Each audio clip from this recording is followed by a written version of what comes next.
Hey guys, it's Rob with Strategy Simple and coming at you with another fun and exciting video today. Today we're going to talk about alignment again. So I got a lot of response back on the last one about sales and marketing alignment. And today we're going to talk about alignment from the standpoint of qualified leads being marketing qualified versus sales qualified. Got some really interesting information for it, something that I've been working on for a long time.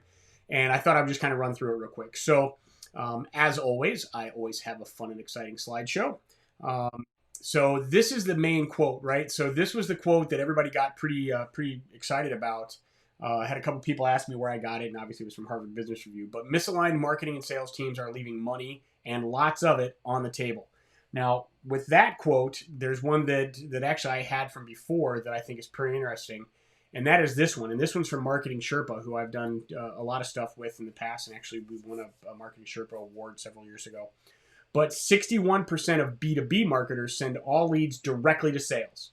However, only 27% of those leads will be qualified, right? So this is a big deal because if you think about what we talked about before, if there's not alignment between what the definition of a lead is, what a qualified lead is, and your marketing team's throwing that stuff over the wall to the sales team, and they're not ready, they're either not sales ready or whatever, then marketing loses respect and trust from sales, right? And vice versa, right? If sales isn't following up on the leads that they get there, then marketing can get a chip on their shoulder and be like, well, they don't do anything with it anyway, so and then you get silos, and that's that's never good, right? So, so I thought what we would do today is talk about the qualification process and the different stages. So, to that end, I've got, like I always do, right? What are the different stages, right? So we're going to talk about real quickly the buyer's journey, the traditional versus the modern version, and we'll explain what that means. Unqualified leads, a marketing qualified lead, sales accepted lead, and a sales qualified lead, right? So look at those for just a second and think about how your process works now versus, when the leads come in, whether they're qualified or not. Are you just throwing everything over? Are you going through the process of qualifying them, making sure that they fit your ideal customer profile, that the needs that they're searching for are that? And we're not going to get into intent data and all that stuff today, but we're going to kind of jump into it. So let's talk about the buyer's journey, right? And this is, when we talk about the buyer's journey, this is the traditional way. And what I want you to look at is, there's three stages, or really four stages, three stages, but awareness, research, comparison, and then they choose, right? Or they close, or they purchase, or whatever you want to call that, they convert. The awareness stage and the research stage, typically that's where marketing was getting involved. And then halfway through, or at some point in the research phase, it would get handed over to sales. And then sales would go through the comparison stage of different options and everything else, and they would do that process. That's typically where it was. So again, look at these areas right here as far as how much role marketing played versus how much role in the traditional version sales played. Okay? Now, with that said, you know that I've got some interesting information for you. So in a lot of industries, insurance, software, manufacturing, things have changed as far as how buyers buy, right? So let's look at this, right? And again, I'm focusing on B2B a little bit today, but this works for consumers as well. But when B2B buyers are considering a purchase, the majority of that time is spent researching independently online, right? The shift has happened, folks. That's from Gartner.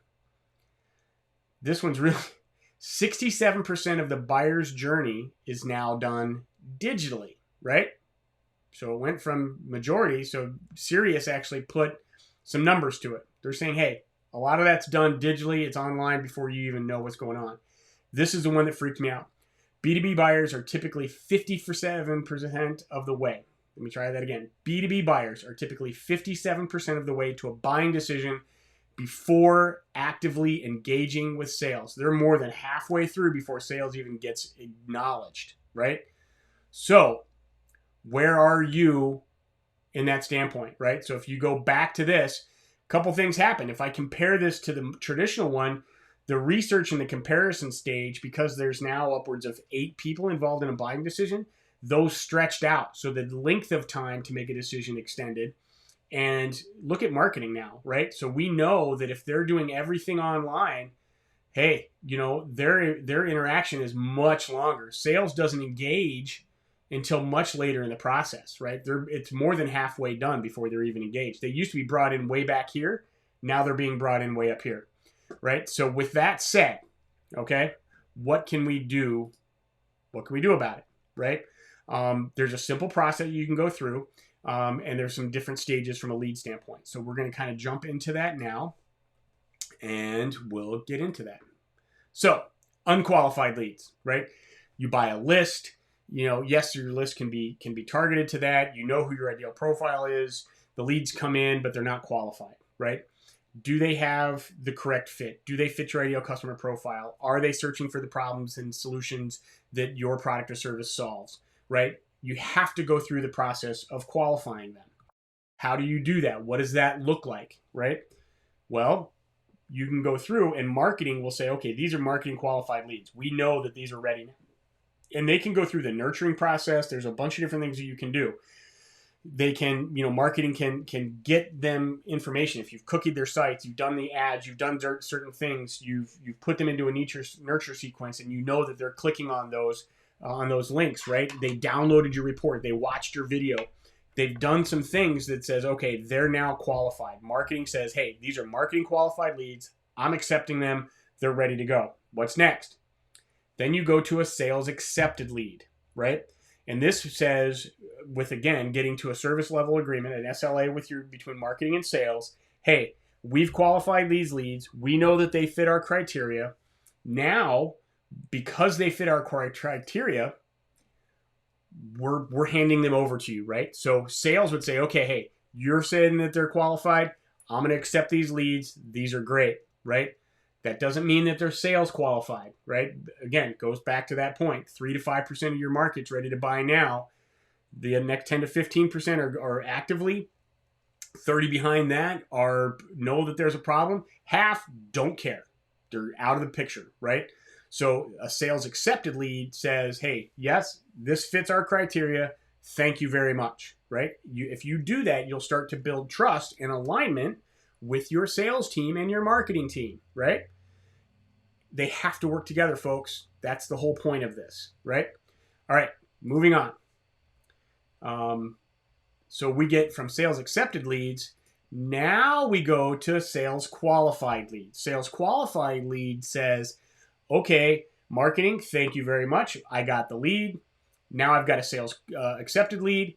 Then sales goes out and qualifies that lead.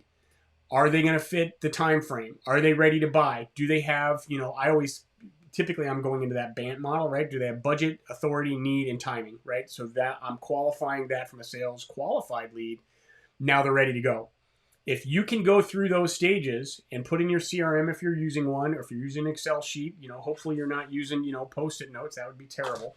But go through the process. So unqualified, marketing qualified, sales accepted, sales qualified. If you go through those processes and you get an agreement between your sales and marketing team, you can get alignment, folks, and that's going to help you immeasurably, right?